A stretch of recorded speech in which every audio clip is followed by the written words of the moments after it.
Welcome back to Sports by GSMC Podcast Network. I'm your host, Jeremy Lapidus. If you are just tuning in, we just finished talking about the potential for the NFL expanding to 18 games and possible solutions, the ups and downsides for a move like that. We also finished talking about the NBA earlier. We talked about the NBA Finals starting tonight between the Dallas Mavericks and the Boston Celtics. I have Boston in 7 in that one. We also talked about the whole fiasco, the whole craziness going on with the Lakers head coaching search between JJ Redick and Dan Hurley and anybody else that they might be looking at. The whole crazy situation going on there. In this segment, we are going to finish up our NFL coverage, focus in on the Miami Dolphins a little bit. Tua Tagovailoa is looking for a new contract. Will the Miami Dolphins give it to him? What are they saying about him at camp? Everything like that. But before we get into that, remember, if you would like to be an even bigger part of the show than you already are, all you need to do is go to gsmcpodcast.net. The link on the screen right now, gsmcpodcast.net. If you have a burning question, or if you leave a message, that message should pop up on the bottom of the screen for you, me, and everybody else around the world to see. If you have a burning question about sports, go ahead and throw that in the comments. I will get to it as soon as I possibly can.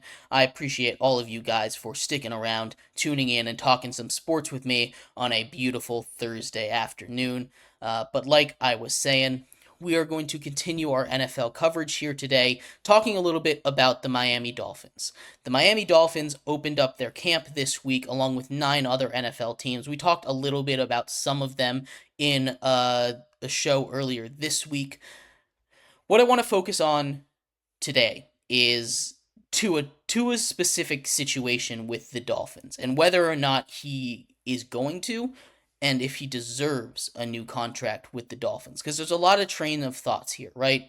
Tua Tagovailoa has just led the Dolphins on an incredibly high-powered offense and an incredibly high-powered offense to the playoffs where they kind of fell flat. And I don't want to say that's all Tua's fault, because it isn't. Really, everything kind of went bad for the Dolphins down the stretch. They got incredibly hurt, the defense imploded, and cold weather does not help an offense like the Dolphins. But also, Tua didn't help the situation. You know, he didn't make any of those plays that you expect an elite quarterback that wants to get paid $55+ million a year to make. You know, he's not out there making these game-changing, game-winning decisions.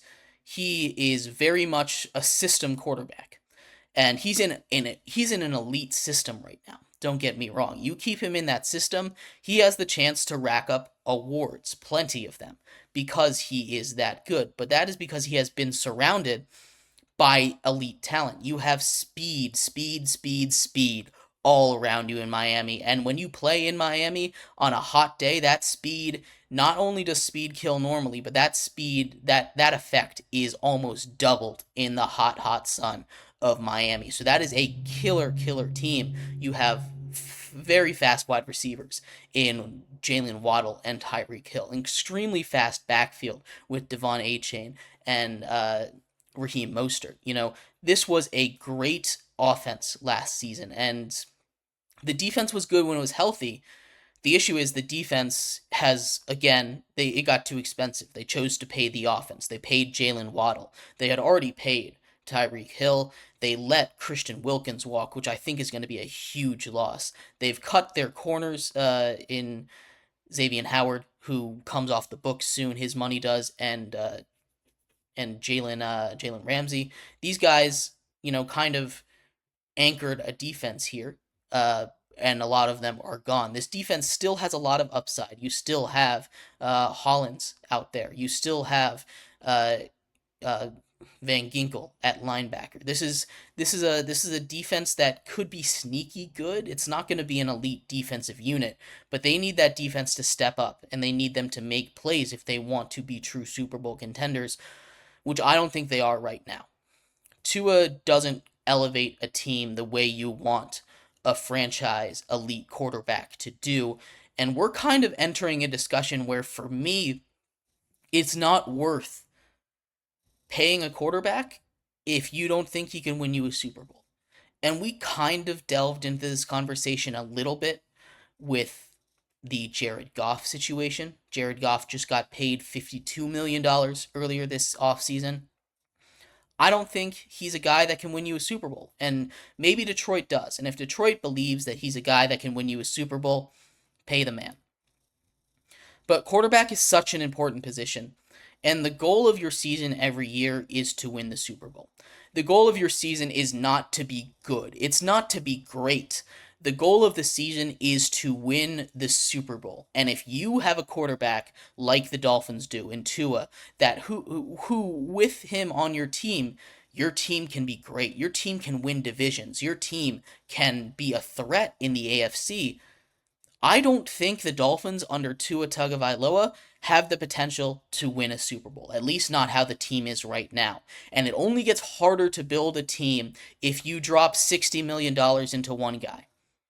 I am not prepared, if I am the Dolphins GM, to drop $50+ million into Tua's lap.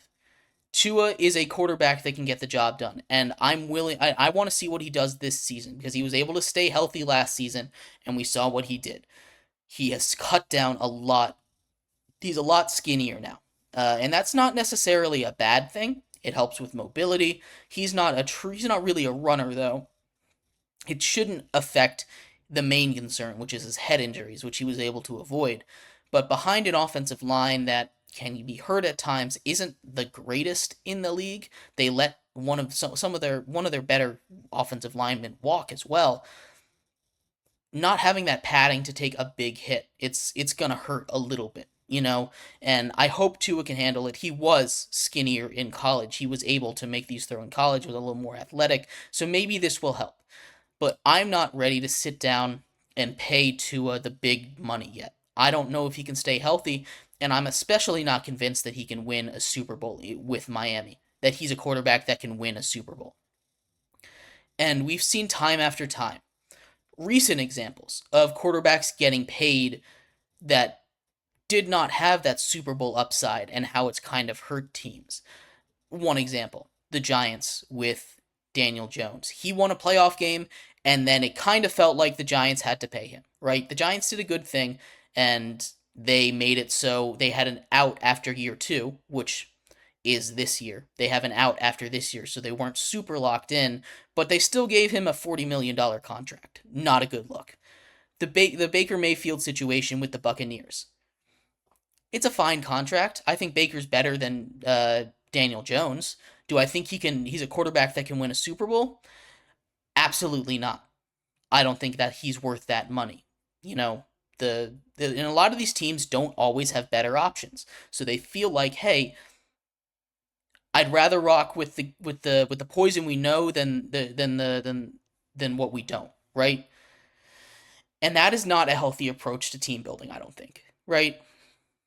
You can have a great team year in, year out, but if you don't have a team that can compete for Super Bowls, you're kind of in football limbo.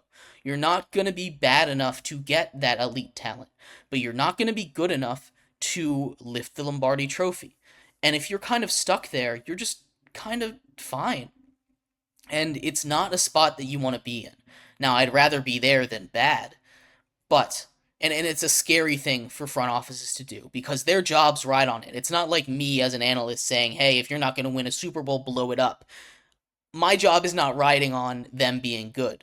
Coaches, GMs, players, their jobs are riding on them being good. So this is not an approach that will be taken by anyone, right? If you have the opportunity to be good, you're going to take that opportunity to be good 100%. So I expect Tua to get paid. But my bigger point with this is we're getting to the point where we can't just expect quarterbacks to reset the market every single time they're up for contract. Tua, I hope, doesn't reset the market. Dak might reset the market. I'm not sure if he deserves it. Trevor Lawrence is a guy I think deserves to reset the market. There's other people that don't think so, but I think Trevor Lawrence is absolutely worth resetting the market over. Jared Goff didn't reset the market, and that's fine. That's the kind of contract that I think should be given out to above average quarterbacks, not market resetting money. And I think it's a healthy approach. You don't need to be that number one paid quarterback if you're not being talked about as that number one quarterback, right? If you're not in conversations to be an elite quarterback, you shouldn't be getting elite quarterback money. And that's a tough pill to swallow because your job as a GM, as a coach, is riding on these guys, and good quarterbacks and a great team around them can be very successful, as we've seen with the Dolphins, with the 49ers.